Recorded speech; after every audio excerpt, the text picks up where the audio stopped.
Oh my god, since when you do movie reviews? Alright, so I saw this movie like a while back in the 16th of April, so I've had a bit of time to sit on it, digest it, so I can give a fair review of the movie. So it's my first review too, so you know, here we go, I'm excited. So Amazing Spider-Man 2 is a sequel to Amazing Spider-Man 1 that takes place a couple years after the events of Amazing Spider-Man 1. And there I was thinking it was going to be the sequel to Harry Potter 7. Yeah, alright mate. Formalities. Alright, so you've got a lot of things happening in this movie, a lot of story arcs. You've got Peter Parker and Gwen Stacy with their relationship, and that gets a bit complicated. You've got Peter Parker's relationship with his childhood best friend Harry Osborn, and that gets complicated. You've got Peter Parker trying to find out more about his parents' disappearance. That gets a bit complicated. Then you've got fucking Max Dillon, Electro, who one day nobody cares about, and then the next day he's just like the most powerful being on earth and can just like kill, and he gets complicated. And then you got Aunt May, and that gets nah, I'm joking. That doesn't get complicated. That's about as straightforward. So yeah, that's you got quite a bit happening in this movie, and I didn't mention the Rhino because he's not worth mentioning. That character was just this loud person who was there. When he was there, he was just loud and annoying.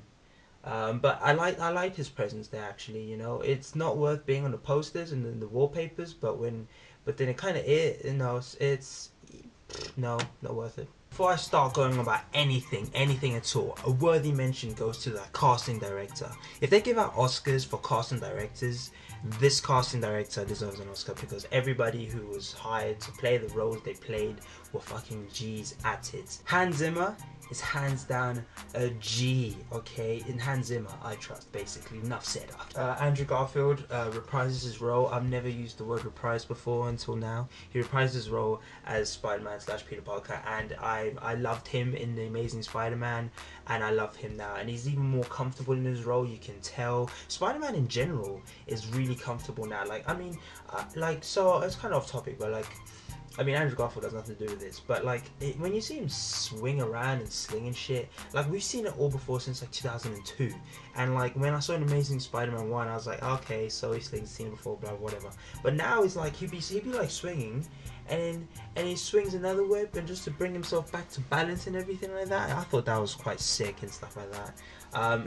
You can tell it's like Spider-Man himself is even more comfortable in his role.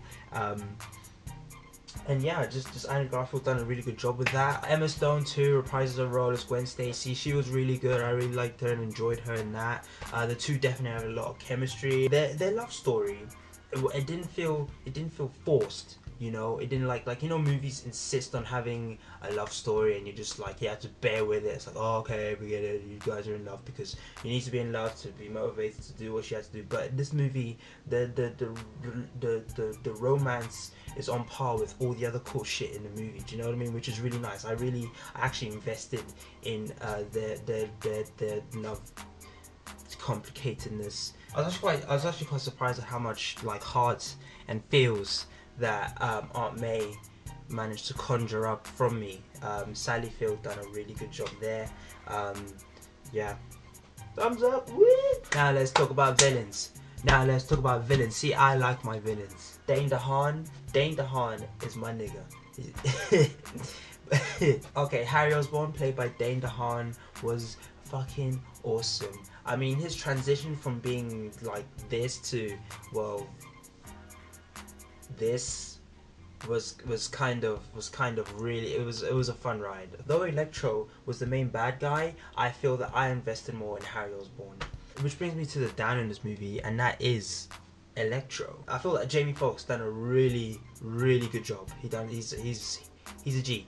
But I feel that Max Dillon as a character, he needed a final push before he became Electro, and he just didn't get that final push. So when it happened, I found myself not really feeling sorry for him, but pitying him. If there's a difference, you know, I was just like, he was doing his thing. You could tell he's really traumatized and shit like that. But I didn't care all that much. I was like, shit happens. Don't get me wrong, okay? I loved Electro in this movie, okay? I just think in terms of character development, he was just there compared to everybody else. But he brought something to play. He brought that pow Spider-Man blockbuster feel to the movie. And I think I kind of feel this way because I watched a lot of like the press conferences, and I saw Jamie Foxx talk about Electro and what he was going for, and he spoke about scenes like this, origin bits like this that you didn't see in the movie. And I think if you did see it in the movie, then it would have been absolutely brilliant. Between Electro and Harry Osborn, I think Electro has a bit of a disadvantage in terms of the audience getting to know him, because we get to know Harry Osborn from other characters as well as himself, and you just get Max Dillon, who's just all we know about him is just had a run of bad days, and then this one just takes it to whole other levels, and then he becomes insanely powerful, and then he just, because of that, he's injected into the everything else. Having said that, it's quite nice having a bad guy who's not just like coincidentally related to Peter Parker somehow in some weird arbitrary way. And then when the villains team up, when Harry Osborn and Max Dillon team up, it's a really nice team up. They don't even, it's like they don't team up for the sake of teaming up, you know what I mean? They genuinely need stuff from each other, and then they had really good chemistry and banter between each other. The entire cast had a lot of really good chemistry and banter between one another. The movie to follow in terms of plot is quite simple. All these arcs really blend well together, but what really makes it are the characters, and I genuinely just love the characters. I can easily forget a poor script if the characters make it for me. Oh yeah, another downside to this movie was Peter Parker's parents' origin thing. That thing was just like, it was like going really well, you know, like, because it's been building from the first Amazing Spider-Man. I was expecting some M. Night Shyamalan plot twist, but it was barely a twist. It's more like a slight swerve. For a movie that goes around bragging about how secrets have a cost, the truth does too. There's the truths in this movie that I remember were more relief than anything. It wasn't a cost. It's just like, oh, okay. It was more like that, if anything. You know, this movie has so much I want to talk about. You know, like, but that's all mad spoilers. So I'm gonna make a spoiler review. It's been so hard doing this spoiler-free shit. All in all, this movie was really good fun. Definitely worth going to see in the cinemas, but not in 3D. There was maybe one scene that was like, okay, this would have been cool in 3D, but like, just one scene. This movie's not perfect, okay, but it's easily forgiven. This movie just has a lot of heart, and I think that's what separates it from all the other superhero movies. I mean, this movie's long. My butt felt numb after this, but you know what? It's okay. It's okay. Do you know why? Because I paid a lot of monies to go see this movie, okay? I could feed myself for a week with all those monies, alright? So I'm gonna go to the cinema, and I'm gonna wanna watch a movie that is so long that my bum gets numb, that I need a piss really bad, that my phone battery dies. That's how long I want a movie to be. So in fact, I was kind of disappointed at how really long, not long enough it was.